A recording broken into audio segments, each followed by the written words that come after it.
So in no particular order, each candidate will draw one of these wonderful gotcha questions and introduce him or herself.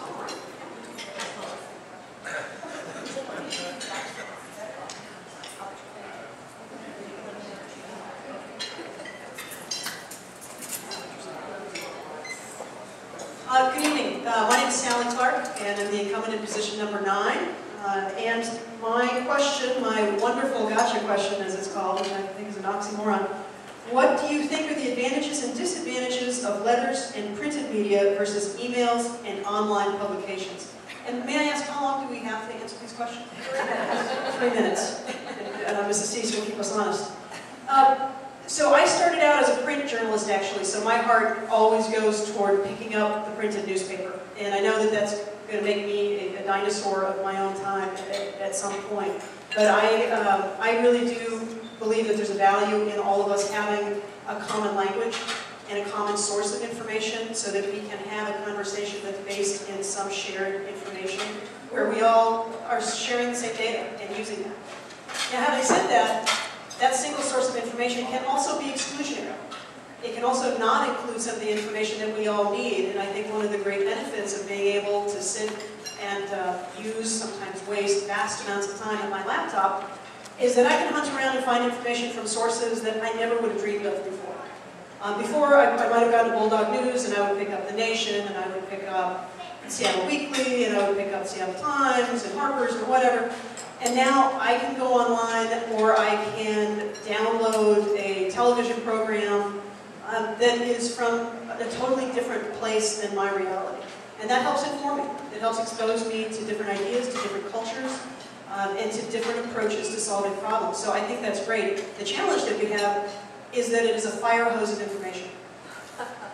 An absolute fire hose of information, and you can stand at the fire hose and you just don't know exactly, am I missing information that I really need? And so I still think that we all sort of gravitate toward what's that filter of information. And I think we're all leaning towards using multiple filters of information.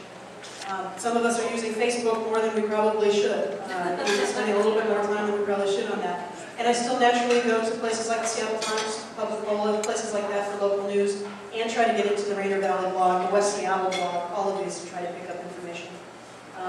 On email, we are sometimes not nice to each other, and I think we could probably come up with a few more rules about how we dialogue via email to make it more constructive and useful. And I'll stop there.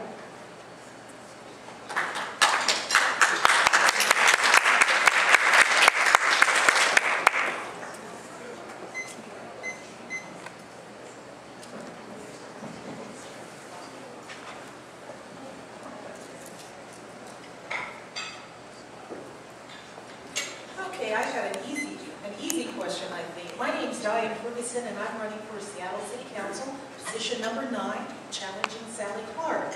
My question is, what is your pet of choice, if any, and why? So, I will have to confess I am a dog lover. But not only am I a dog lover, I love big dogs. So in my lifetime, I have had a Great Dane, I've had a Saint Bernard, and right now I have a Chow and a Golden Retriever. And what I can say is that I had 2 chows and 1 died. My chows are pretty old. I can tell you their names. They were Simba and Nala, so that gives you sort of an idea. And Nala is still living. And I've always had dogs that were working dogs, and so now I have a Golden Retriever who just loves to play all the time. And it's a very different kind of temperament. My Golden Retriever would rather play than eat, and it really bothers my chow, who just says, "Would you please leave me alone?" And their names are Muff and Nala. And so I have to confess, I love animals. My son thought at one time he wanted to be a veterinarian, so we spent a lot of time at the zoo looking at animals, but I have to confess, I remain a dog lover, and all my friends that are cat lovers know that I'm a dog lover, and so I love big dogs as well. Thank you.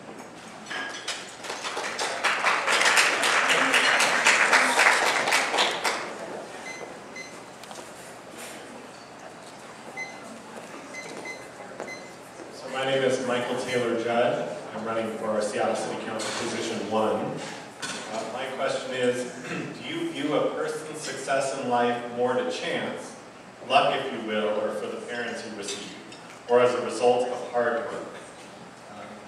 It's really a tough question. You know, I hate to go down the middle, but I think it's a little bit of both. I kind of see life as being like a bit of a race, and how well you condition yourself, how well you run, determines a whole lot about how far you get in the race. But I think, unfortunately, we all know that and have seen some people get to start a little bit further ahead, and some people have to start a little bit further behind. And that makes it that much harder for some people to be prepared to run the race. So hopefully I'd like to think for all of us that are up here that some of the reasons that we're involved in politics, and all of you why you're involved in politics, is because we want to change that and try and bring a little bit more equality into how we all run the race.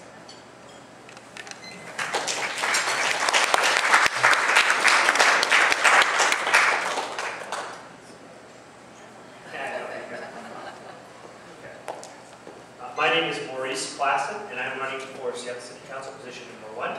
My question is, when you are faced with a knotty problem, K-N-O-T-T-Y, what do you do? And I think there's a 3-step process whenever you face a very difficult decision or a difficult problem in life. I think the first thing you do is you analyze the situation. You take a step back, because I always find that the worst decisions you can make in life are the ones you make with impatience and rapidly without thinking. So I like to take a step back, analyze the situation, and see what the best course of action will be. And the second piece will be setting out a plan for action. I think whenever I try and engage in something, whether it's a trial, a deputy prosecuting attorney, or a business problem, I'm also a small business owner, I try to lay out how I'd like to effectuate the solution. So lay out step-by-step the plan that I'd like to do. And the third is the plan of action, taking action, right? You have to take action, jump out, and do the best that you can. And I think critical to all of that is not only your own dedication to solving the problem, but it's also building the right team.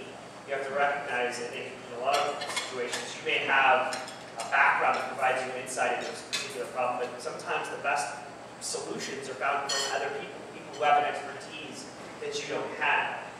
An example of this I'd like to give is, many years ago, I took over a small business. I lost both my folks at the same time. I had to go in and run a dental office. Imagine at 27 having to run a dental office with never having any background in dentistry whatsoever. And I had to jump in. There were 13 employees. And we stepped back, realized that we could save the practice by hiring someone, but brought in a consultant, somebody who had an expertise in practices going through trauma, and helped us lay out that plan of action.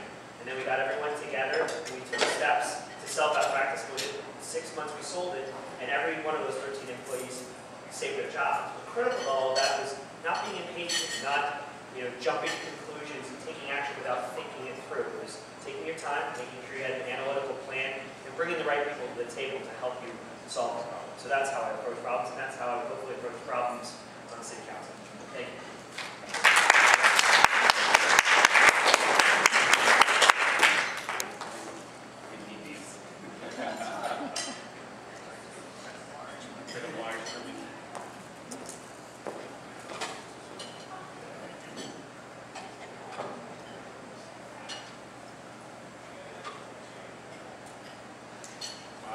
First of all, my name is Bobby Porch, and I'm running for Seattle City Council position number 1. And this is a really good question. The question is, what is the most fun you have ever had, and how old were you at the time you had it? So, and I could give you a list of incredible times that I've had. But when someone always asks me, what is the most fun that I've ever had, I always think of my family. I have a 16-year-old son, and I remember one day sitting in the backyard, in a Adirondack chair with my son. He was probably 8, and the sun was shining on a great Seattle kind of summer day, and we had lemonade, we had made things to eat, and he held my hand and he said, "Papa, this is the life." And I never forgot that moment. It was the most cherished moment. And many of my moments have been with my family. My mother, my father, I have 4 brothers.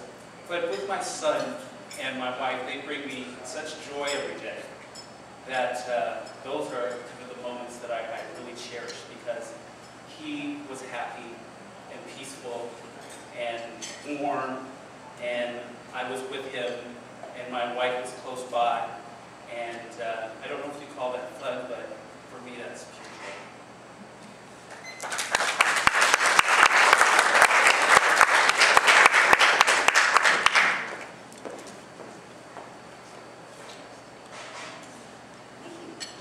I'm Jean Godden, and I am the incumbent in position number 1. I have been on City Council for 7 years and am running for a 3rd term. And my question is, share one of your biggest mistakes and what you learned from it. Biggest mistake. I think I've almost had a charmed life. I'm not sure that I can find my biggest mistake. I guess that we look back and we try and figure out what we did right and what we did wrong. And certainly what I did right was to decide to move to Seattle as a service brat. I came here at age 17, and my folks came too. I was in college at the time, and they were ordered away, and I had fallen in love with Seattle by that time. And so I guess that was one of my biggest triumphs. It was not my biggest mistake. I would say that as far as mistakes go, Seattle made a terrible one when it built the Alaskan Way viaduct. I remember that I read one time when I was researching it that it was the hugest mistake Seattle ever made, and that was a quote from Paul Theory, who was a famous architect who was celebrated in Seattle, but Seattle went ahead and did it. I think that it would be a big, terrible mistake if we did not make an opportunity to reconnect Seattle to the waterfront and to have a wonderful front porch. I think if I made a mistake, it was in those years when I was a columnist that I didn't spend almost every day telling everybody what a mistake the Alaskan Way viaduct was. And I wish that I had done that. There I am. I'm out of time, and I suppose that I rewrote half the columns that I ever wrote as I drove home from work. Those are the mistakes that you made.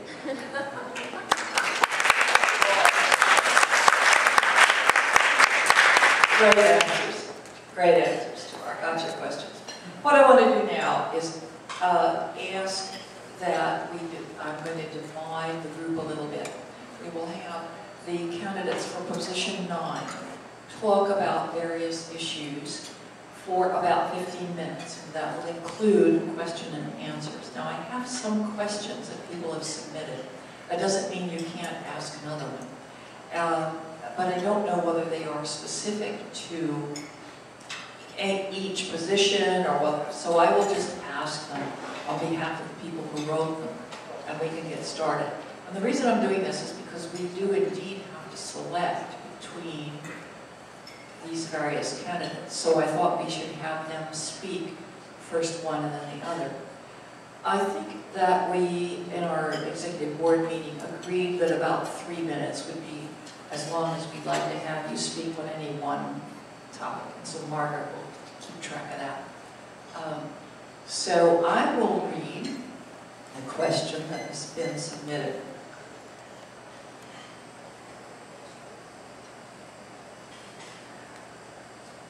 So Jean was just talking about the viaduct, and so the first question would be, if there are cost overruns on the tunnel regarding the construction, how do you propose paying for it?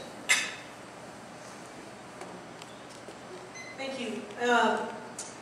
So I'm going to answer that in a couple of parts. The first part is to just explain a little bit for folks who may not track this as closely, some of the work that the City Council did over the past year to ensure that the city and the residents of the city are protected in the event that something does go haywire with the tunnel work. And the tunnel, of course, is divided into multiple contract projects. The contract that we all talk about when we talk about the Alaskan Way Viaduct project is the Deep Bore Tunnel, but there are several other contracts, and we have done the review of all of these contracts to figure out what's the way that we protect Seattle the best and get the best out of this project as the state goes forward with the preferred alternative, which right now is the tunnel, and we have an EIS coming out now, released yesterday, and then a final record of decision later on this summer. The City Council employed, on our behalf, experts in traffic management, in tunneling, and in contract law. And we worked with all of those folks over the past year to look at how the state of Washington was setting up this project. Because, like you, I read the papers. I read what Jim Castema from another legislative district in another part of the state says about cost overruns. I see the video about Lisa Brown holding up a card at a city club forum. And those things concern me. I understand that they're political posturing, and I understand how they get explained away by those folks, but they don't help us here in the city. We're the ones who end up being very worried that somehow the state of Washington would change decades of policy and actually keep an individual community on the hook for cost overruns on a state project. Not something that's ever been done anywhere. When they redo the ferry terminal at Mukilteo, and if that project goes over budget, that's our project as the state. The state pays for that as a state entity overall. When a project goes over, when they're paving the highway out in Wenatchee and something's gone wrong and it goes over, that is a state project. So again, I understand the state legislature posturing, and I understand that it gets very hot down there. We did a lot of homework over the past year, and the experts all came back with the same responses. This is a big project. There is risk involved. And the way the state has managed this, the risk is being apportioned correctly. The contractor bears most of the risk. The contractor is designing and building.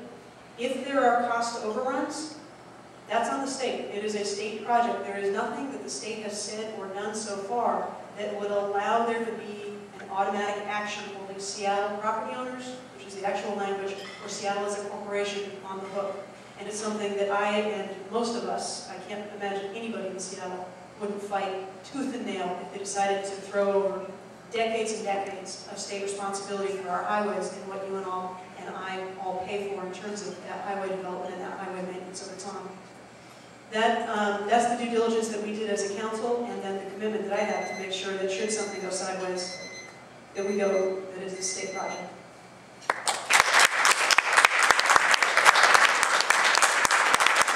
Well, that sounds like a very complete answer, so I will make mine simpler. I just will take the state at its word that they will be responsible for the cost overruns because they have publicized it, they've talked about it, they've been asked over and over again, and it is a state project. So I will take them at their word, and one of the things that we have to do is trust each other if we want to be good regional partners. So I believe that the state and the state of Washington and the citizenry will be responsible for those cost overruns, and it would be my job to hold them to that, and I believe that will be what will happen in the end.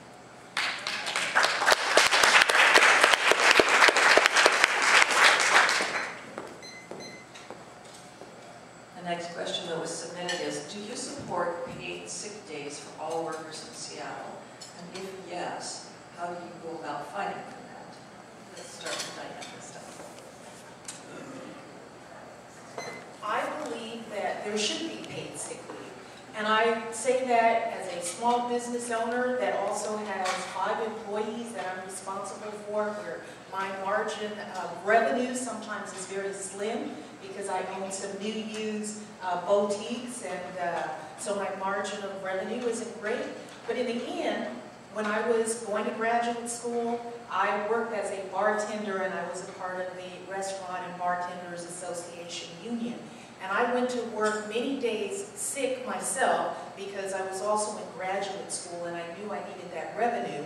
And I also know many people that work in that particular industry that went to work sick. And so I think we're really talking about a quality of life issue.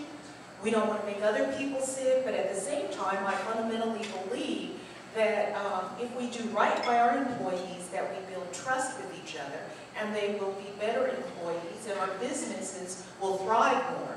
So our job is to both educate the employees about what the opportunity is, what it means to be able to take advantage of paid sick leave, as well as work with small businesses to help them understand why it's in their best interest to also offer this to their employees. Because in the end, what we want is we want satisfied employees, and we want business owners and everyone that can work collectively together. Now, one of the things that I know, because I've done a lot of work in the nonprofit and public sector community, is who this really is going to have a big impact on is our nonprofit communities, because many of them do not have and do not enjoy good employee benefits. So there might be a role that the city has to play in terms of contracting with all of these nonprofit organizations that provide direct service on behalf of the city. You know, it might have an economic implication for the city of Seattle, but in the end, I think it will enhance the quality of life for both the businesses and the employees.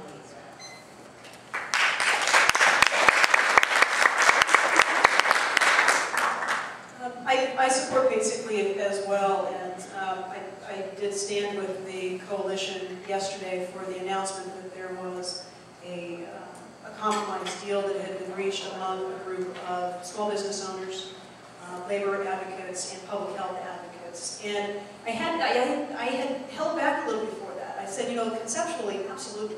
I mean, we are so far behind in this country in a lot of ways in terms of how we account for health and access to health care, as well as just the idea of having paid sick time. And we're a little bit behind some of the other developed world countries. But at the time when this was first introduced, it really did, you know, there were small businesses just at each other's throats. The cupcake people were angry at the ice cream people. The grocery store people are still angry at everybody. And what I said to the advocates was, you know, this isn't going to be any good. We do not need a screaming match between great small businesses. Is there a way that we can talk about how to amend this original proposal to try to make it work for the differing types of small businesses that we have in Seattle? There are some great data points from San Francisco which implemented this. It hasn't been on the ground there for that long, but over the first couple of years, employees are very responsible. Employees are not using this as the automatic vacation payday. The data is that this actually can be used responsibly, and it really is a public health issue, and I'm very moved by that argument. I've been approached by a number of senior citizen groups to say, you know, vulnerable populations do not need further exposure because employees feel like they can't sacrifice a day. A day, which, you know, to some of us, we're like, oh, a day, you know, I can take a day here or there. No, to wage employees, you can't take a day. You're that close to the edge. And that's why I've been really moved by many of the arguments. The other argument that I was really moved by was, you know, I had a couple of small business people say, I provide this, I do the right thing. My competitors don't. How about a level playing field? How about simply setting the standard in Seattle to say, this is what we do? This is not going to be an easy fight. There'll be a public hearing on this actually in City Council chambers on July 6th, and there'll be a more detailed discussion of the proposal later on in July. And there's going to be some pretty stiff opposition. And some of it will be very well reasoned. There will be business arguments. The City of Seattle itself, it's going to cost us about $200,000 extra a year because of seasonal employees that we don't already provide paid time to. That's something that we need to hold ourselves accountable to as part of this program. Thanks.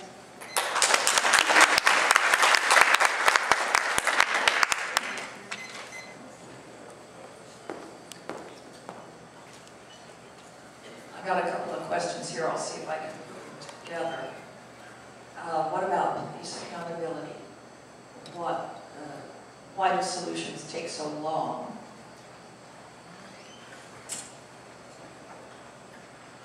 And other one, let's see.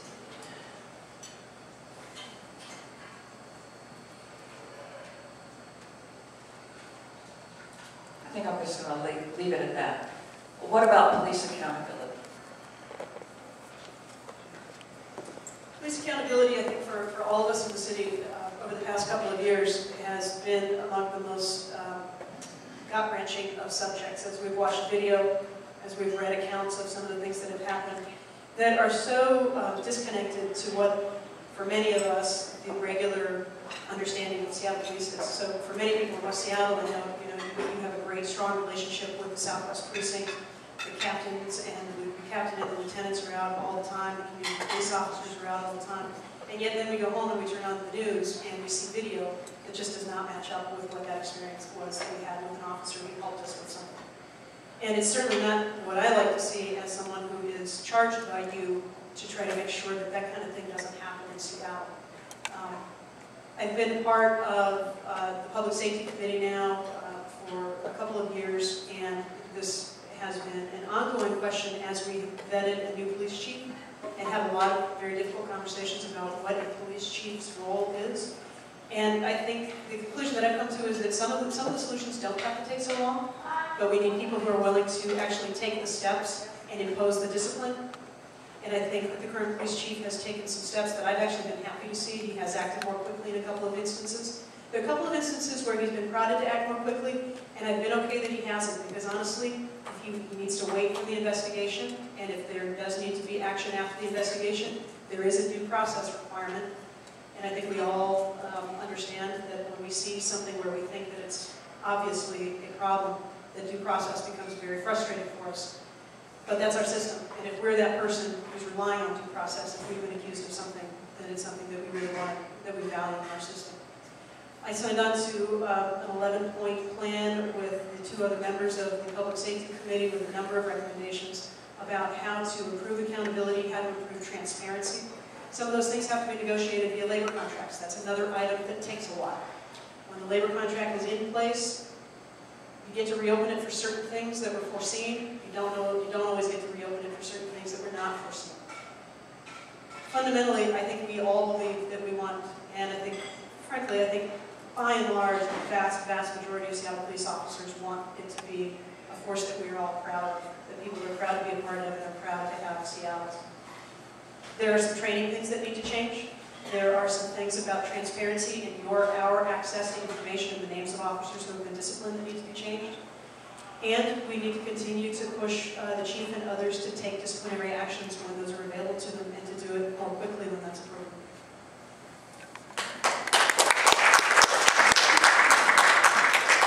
When I was in graduate school, I studied policing because I thought I wanted to be a police officer at one point.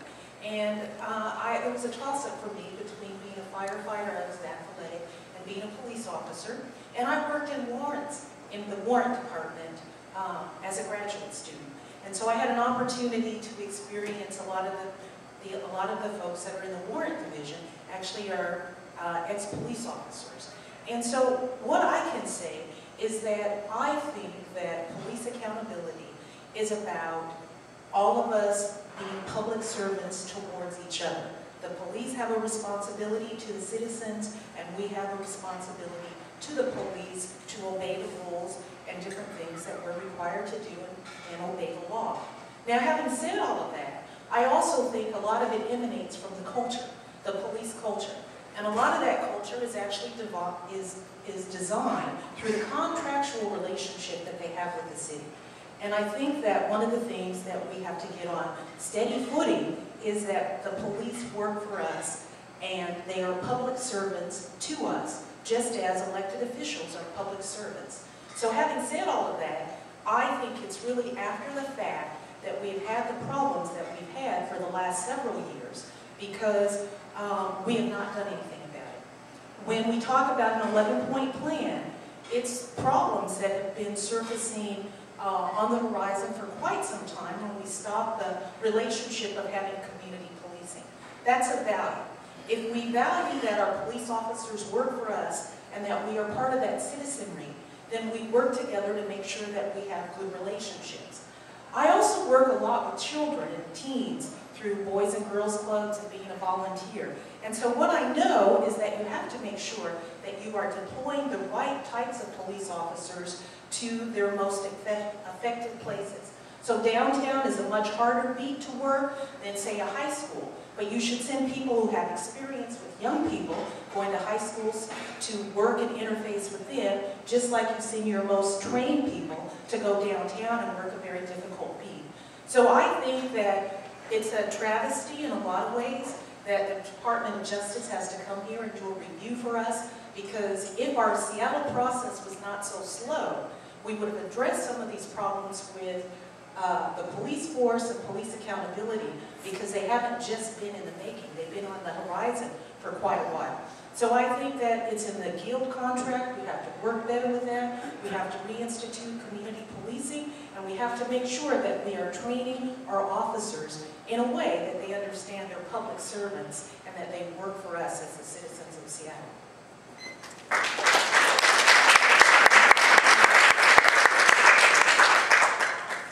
Some of you may have seen in the Seattle Times today that there was an op-ed piece by Sally Clark and someone else.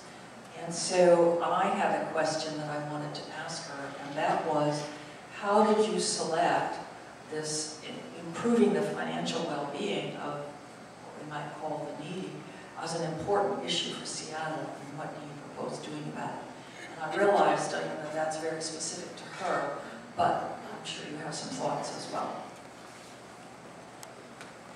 So, you know, when you're running for city council or joining city council, you try to do a little bit of soul searching about, okay, you know, what do I actually want to get done? Who do I want to really make sure I serve with a focus while I'm in office? And when I started, I actually kind of chose this area. And so when I took office, I took office when Jim Compton stepped out halfway through. And I started out thinking, okay, how do you stabilize communities? I've done a lot of neighborhood development work for the Department of Neighborhoods. And I was always challenged, I worked in Southeast Seattle particularly, I was challenged with, there's so many elements that you do need to tackle in order to stabilize individuals, families, communities. Schools, obviously, part of it. And the area that I kind of chose coming in, I was lucky to chair the Neighborhoods and Economic Development Committee at the time, and I started with job training. Started with job training and supporting and trying to get more resources and visibility to Seattle Jobs Initiative, which is a program that was spun off from the city of Seattle a few years ago and collaborates with folks like South Seattle Community College, Seattle Vocational Institute, in order to get people who perhaps didn't graduate with a high school degree that they should have, maybe weren't able to get themselves to college immediately, but are trying to figure out, how do I start to move up and into a career? How do I move in a way that starts to stabilize me and my family and build some assets for my future? So this is kind of what I started with. I started with Seattle Jobs Initiative. I've been very focused on trying to create apprenticeship opportunities, mostly in city departments, in order to provide more job opportunities. And on the side of this, I also started working on something called Bank on Seattle King County, and I collaborated with former Mayor Nichols on launching this, and we totally stole it from the city of San Francisco. But it is rallying local banks to recognize that the unbanked population in our area is huge, unnecessarily huge, and it's folks who end up going to check cashing places because it's easy, because it's transactional, because you can walk in and out and you know how much money you're going to walk out with, but you leave a lot of money in their pockets, and that there ought to be an option. So we launched something called Bank on Seattle King County with the help of good friends in San Francisco, the Federal Reserve, FDIC, and a number of banks in this area. And it's now being scaled up into something called Bank on Washington. And that is now in the planning stages and will be launched statewide in the next few months. This was a natural part of this because in doing Bank on Seattle, I got to meet these great people in San Francisco and New York and part of the National League of Cities and the Clinton Foundation, who were all focused on this geeky thing called asset building, which is trying to help people understand that cash in their pocket is not a stable future automatically. Cash in the pocket is nice, but it evaporates quickly. It can be borrowed. It has to immediately pay the rent. And that's great, but how about a way to pay the rent on an ongoing basis and have money left over to pay for school, to have there be that extra help for kids, all of that that's necessary. So that's how I got into it.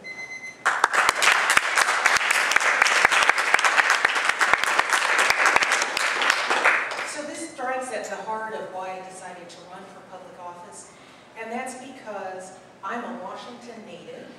My dad was in the military, but we traveled all over, but we'd always come back home to this area, the Pacific Northwest. I was born here. And I watched Federal Way fill in when it wasn't a city and it was small. And one of the things that I know is that to have a good quality life, you have to have a good education, you have to have economic opportunities, that you have to understand how money and resources work, so you have this whole notion that you need to save. I remember when Seattle was a great city, having grown up and spent a lot of time in Tacoma. We came every weekend and shopped at Pike Place Market and went to the Space Needle and enjoyed the parks. And it was a much friendlier, sort of kids-friendly, multiple family-friendly environment than it is now. And that's because people who didn't have a lot of resources could live here, and they were welcomed here, and you didn't have to have a whole lot of money in your pocket to enjoy Pike Place Market and the Space Needle. One of the things that I know is that Seattle public schools are not great. That if we look at academic achievement, which is a precursor to whether or not I can walk into some of these employment opportunities, then kids of color are not doing very well. Their academic achievement rate is at 54%. That's a graduation rate right now for African American students, Latino students, Native American students. The rest of the students are graduating at a 71% rate, which is below what the national average is at 75%, and that the city of Seattle ranks number 38 in terms of a large city for how our kids are doing academically. So what that says to me is that we are not creating the kind of environment where our kids will be able to walk into the University of Washington, if they can get in, and that they will then be able to walk into Microsoft or be an engineer at Boeing. So that we have to do much more to offer a quality education tied with economic opportunities so that our children can then be ready to lead and to funnel into some of these economic opportunities that will build neighborhoods and sustain lives.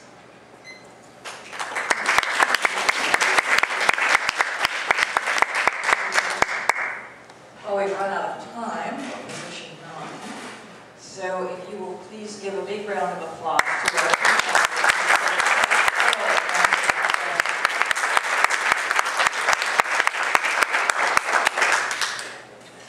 I'm going to give the same questions to the other group, and then if we have time, I'll add some more. But as I said, I decided that we should at least sort of compare the candidates one against another. So the first one we can start with is, if there are cost overruns on the tunnel construction, how do you propose paying for it?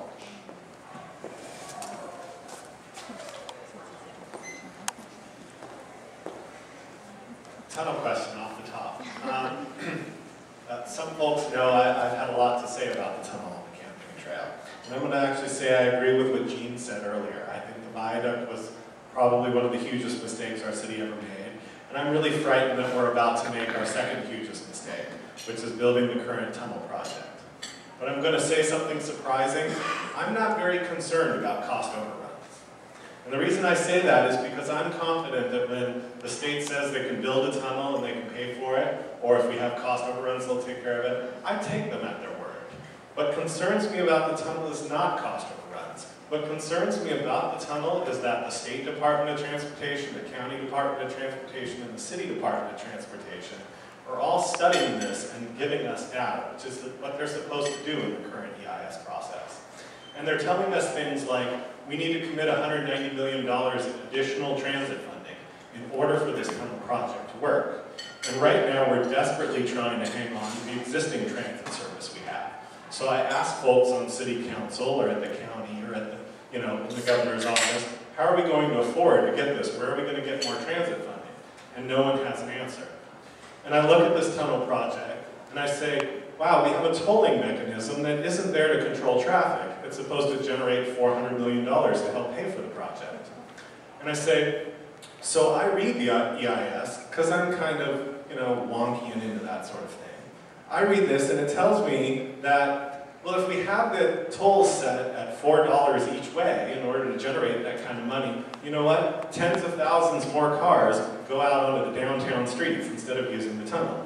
And so I asked folks like my opponent, Gene Cotton, or I asked folks on the city council like Tim Burgess or Tom Rasmussen, and I say, we can barely afford to fill in potholes right now in West Seattle. How are we going to afford to make the street improvements that are going to take care of those 45,000, 50,000, 65,000 additional cars on the streets?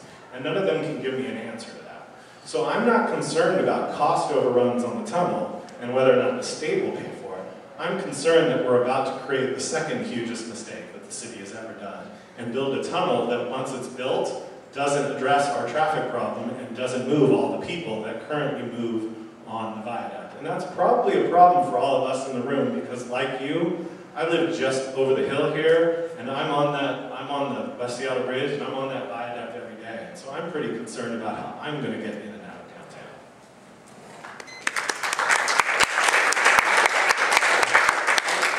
I want to answer this question in 3 parts. And the first part is taking a step back and looking at this before we get into the project. Taking a look at what we see in the project. And I agree with Michael. I take a state of their word that they don't believe there will be cost overruns. I also take a look at the project and say, as a lawyer, I don't believe the state, one party, can put another party on the hook for cost overruns without negotiations with that party if it's a municipal corporation. I also take a look and say, under the language that's currently there, have we had a say in that, which we have not, which I think also bodes well for us. And lastly, in looking at it moving forward, I believe that it'd be difficult for the state to walk into a court of law and say a city is responsible for a state's highway project. That's what we do going into the project. Then looking at the beginning of the project, I think we take a responsibility as city council members. There's a subcommittee dedicated to this project, and we focus on ensuring that there aren't cost overruns by watching the contractors, watching the progress like hawks so that we can protect ourselves. The first portion of the Alaskan Viaduct takedown project has actually come in 6 months ahead of schedule. And that includes a major mistake where they actually had to undo a whole section of the project. And it still came in 6 months ahead of time. Second of all, I think we want to focus during the time that we're working on the project on lobbying the state to remove that language. I think that's a possibility, and I think that's a potential project that we can work with our local delegation to execute. Then lastly, what do we do if we're forced to deal with this project? What if the state gets out of control? What if the project gets out of control? And what if we're not able to remove the language? Well, first, we start with the idea that we protect our rights. We can sue in a court of law. And second, we have to think creatively about the tax structures if we were forced in a court of law to take on the cost overruns to protect citizens in the best way possible and to ensure that those taxpayers who actually do end up fronting the cost, it's not disproportionate to those that are not benefiting from the actual project itself. I think we take a step back, like I said earlier, look at the project, do what we can to ensure that stopping any cost overruns, and then we set up a plan of action so if we get stuck in the situation, how we best address it so that we protect the rights of citizens in Seattle, and we also assure that disproportionate costs aren't put on those people who aren't benefiting.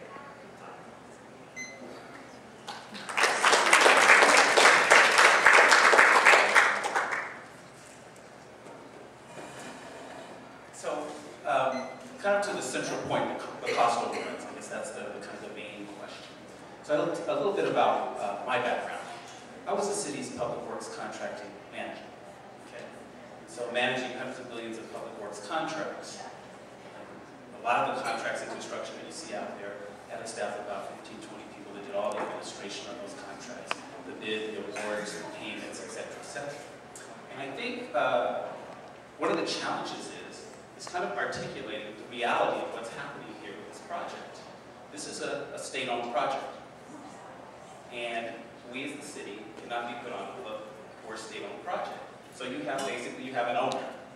And the owner of this project is the state. And when people ask me about it, I said, how can I kind of break this down almost kind of simple as, and maybe this is a little too rudimentary, but your neighbor wants to build a fence. And the neighbor comes to you and says, you know, I'm going to build this fence. And it's going to cost about X amount of dollars. And you know, you'll benefit it in a little way. Would you be willing to put in some things to kind of support the improvement? And the neighbor says, okay. But then the neighbor builds the fence and says, wow, it cost a little more than I thought it was going to cost. But the neighbor says to the guy who builds the fence, well, we made an agreement for the improvements that I would get, and you're not on the hook. So it would be very difficult to enforce this in terms of my perspective as a contracting professional, that we'd be able to enforce this. Now, I also believe, as an elected, that we have to take all the precautions necessary, create all the right language between the state and the city to ensure that that doesn't happen. But I also think it's very important to really frame what's happening here when you're building a project. Very similar to if we were to build a street, and then we said the street cost too much, and we went back to the state and said, boy, it cost more than we thought it would. Could you give us, could you pay us some money for it? So kind of encapsulating it again, putting it kind of in its basic form, understanding that the state is the true owner. I think Sally mentioned that before also. It's a state project, and the state is the owner of the project. And in addition, the risk of overruns, and in most projects, where those things kind of go awry, will push back to the builder, and I think many of those things have put in there. And then the other thing that I think one of my other colleagues up here mentioned, right now, in terms of building, we are actually getting a premium right now. Bids are coming in much lower than they have before because the environment is much, much more competitive. People are really fighting to get that work and to get those jobs. And so actually what you're seeing is a decreased cost for public works projects.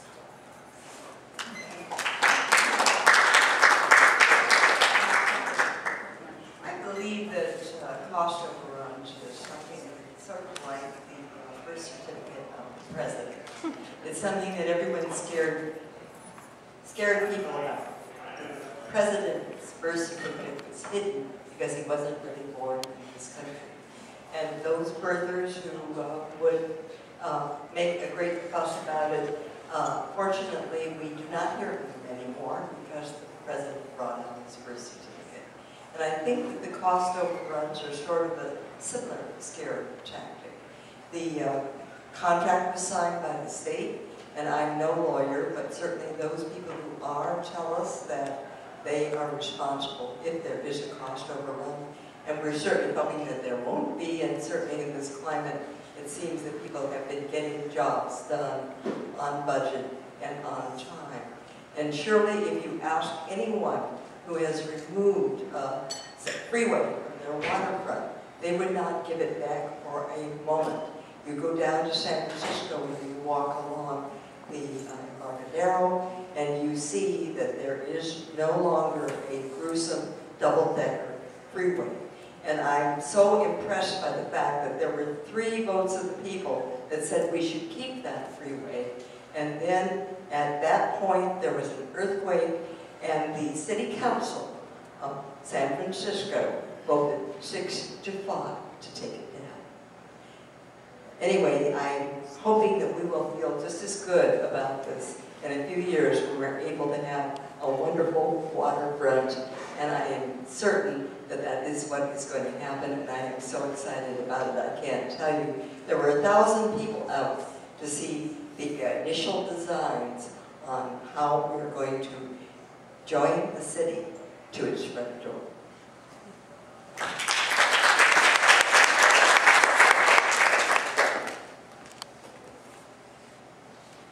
I think I'll give this one back to Eugene. How would you build better relationships between members of our community and law enforcement? And with that is, what about police accountability and why solutions do seem to take a long time? I'm very, very serious about police accountability. I think none of us were the least bit more than totally shocked and disappointed with some of the action that happened by our policemen. These are people who are licensed to carry a gun and licensed to protect us. And I think that it's very, very important that we honor them for the good they do, but insist that they be accountable to us. And I read the points that the Public Safety Committee has made, the things that they would like to do to make our police more accountable, and I subscribe to them fully. I think that it's very important to join with the community. I think it's very important to have our police out in the community as much as possible. I was at the picnic on Saturday for the East Precinct. There were a lot of community members who came out. This is the sort of thing that we need. We need to have opportunities to sit down and talk with those people who protect our streets. And I think that this was a wonderful opportunity to have a picnic in the rain. How Seattle can you get?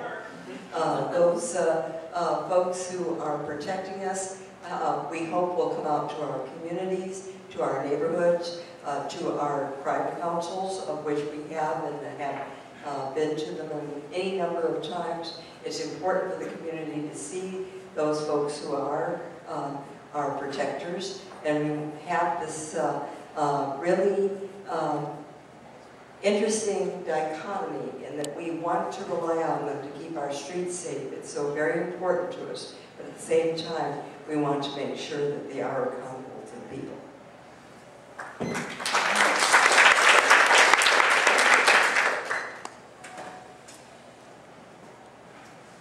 So police accountability is one of the main planks in my platform. But when I talk about accountability, I really talk about public safety transformation, transforming our public safety institution. And so I always caveat by saying I know that our police force, for the majority of them, do an outstanding job. They really have a difficult job to do. And the majority of them do a great job. And many of the things that they do, the great things, we may never even say. And so, and a lot of times we see the bad things and we focus on the bad things. But the reality is we've seen some things that are really difficult to turn away from. And they're very saddening and hurtful to watch, to be quite frank. And so how do we deal with that? Because we have a dynamic going on where citizens are not trusting the police. And it doesn't allow them to do their best job. And so it's really a people dynamic that we need to change. And I thought about this long and hard when this incident started happening. You know, I went to all the hearings, I went out on the street, and I watched the protesters, and I tried to figure out what is going on, because this isn't Seattle. And talked to some police officers, and I came up with some thoughts, and I put together an 8-point plan. And what I really truly believe is that we need to transform the institution of it. And that really speaks to where we recruit, how we hire, how we train, how we support our police officers. In many cases, when people behave badly, it happens early and it happens often. How do we intervene when that happens in a way to support an officer? And if that officer doesn't accept that support, then how do we separate them out? I also believe there's some things that we need to do. I believe in my 9-point plan, or my 8-point plan, that we should reconfirm the police chief. I think that every several years they should come back to us and give us a report card. I believe that there should be an anonymous hotline where people can call in if they have issues. I also believe that someone like you or I should be on that firearms review board with a vote. They call them jurors. People determine guilt or innocence all the time. So we as citizens are observers.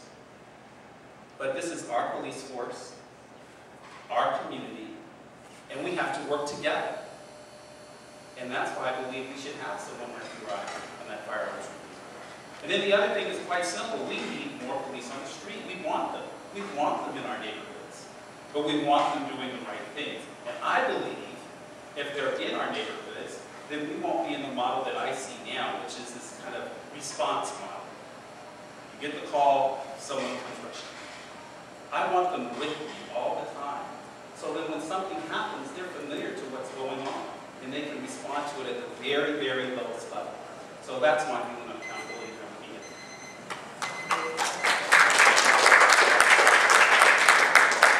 I think we all agree that there is a fissure in our community between the citizenry and the people who police us. But I think we can take a step back and recognize, in comparison to many other cities in this country, we have a police force that is a top-notch police force, but it has systematic problems that have to be addressed. Having worked with many of these people in frontline cases, I can tell you, your Southwest precinct is one of the best precincts in the city. I can tell you a story about it. A detective who, 2 months ago, spent every single night until 2 a.m. on the phone with me, trying to find a victim of domestic violence. We were searching the streets for a homeless methamphetamine addict to find her justice. This woman wasn't getting overtime.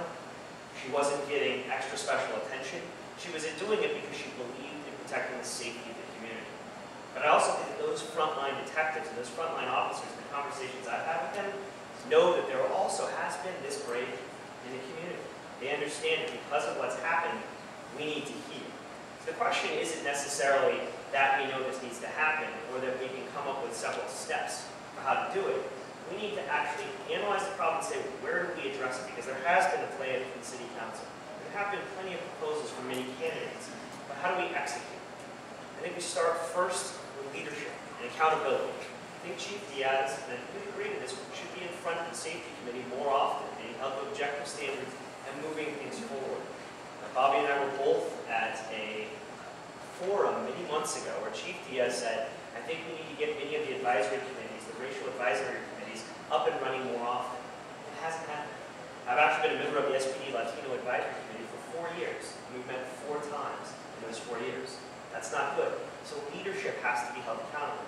Second, we move to systematic solutions between the council and SPD.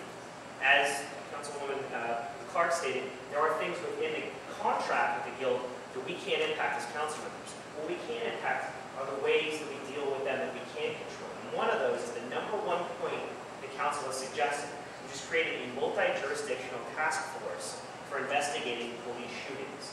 In other jurisdictions, in Kent, if there's a police shooting involving a Kent police officer, a detective from another agency investigates that shooting. With SPD, they police their own, which is a problem. Third, we need to address the systematic problems within SPD related to the contract. And yes, that is focused on collective bargaining, but we can address that with strong contractual relationships and strong negotiation. And fourth, we as a community need to change our relationship with the SPD. And part of that means communities have to reconnect with the officers that police them. Putting more police officers on the neighborhood beat and having more consistent meetings with the leaders of communities so that officers not only know who they're policing, but also the particularities of certain communities that they do police.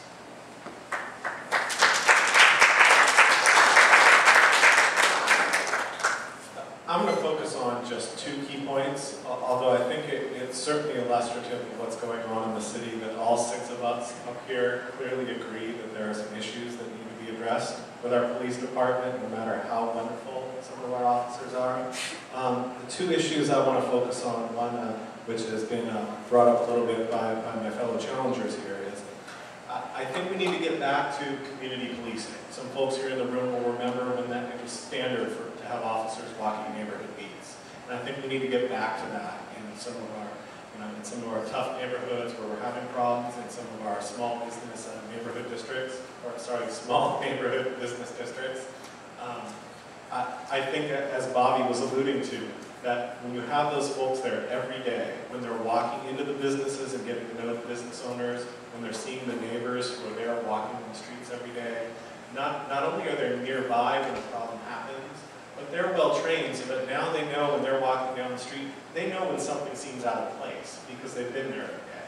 Or they know when some strange person is hanging out because they know who's typically in the neighborhood